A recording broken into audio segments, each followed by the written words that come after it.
मंगवा के बेटवा लगलै दुआरिया गे। भिख मंगवा के बेटा लगलै दुआरिया गे। हे गे देखे में लागो हक एकदम कोरिया गे। हे गे देखे में लागो हक एकदम कोरिया गे। लेके अलियो डीजे साली बरातिया जी। लेके अलियो डीजे साली बरातिया जी। पहले नाची लाए साली फिर दिया गोरिया जी। पहले नाची लाए साली फिर दिया गोरिया जी।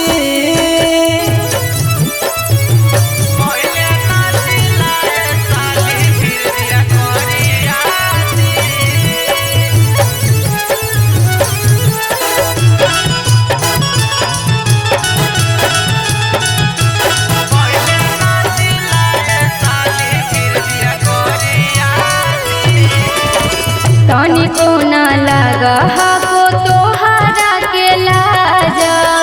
ऐसे नहीं बोलो ये साली ही ओ दिल के राजा। तनी को ना लगा को तोहरा के लाजा। ऐसे नहीं बोलो ये साली ही ओ दिल के राजा। गुलगुलिया के जैसन लागल बरतिया गे। गुलगुलिया के जैसन लागल बरतिया गे। लागो है पहने के नहीं हकै कपड़ा रोजिया गे। लागो है पहने के नहीं हकै कुछ रोजिया गे। पहले नाची लाए साली फिर दिया गोरिया जी।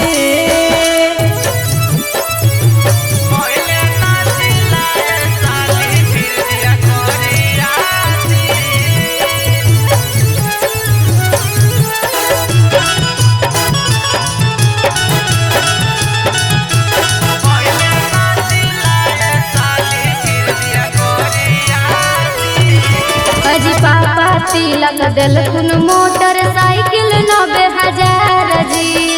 झूठा मत बोलो ये साली दिलखुन 20,000 जी। अजी पापा तिलक दिलखुन मोटरसाइकिल 90,000 जी। झूठा मत बोलो ये साली दिलखुन 20,000 जी। अगे भूषण राजा दुल्हवक देना गोरिया गे। भूषण राजा दुल्हवक देना गोरिया गे। अलग है कुछ के ना हले ओकरा रोजिया गे। अलग है कुछ के ना हले ओकरा रोजिया गे। पहले नाची लाए साली फिर दिया गोरिया जी। Shivangi recording studio Rajgir.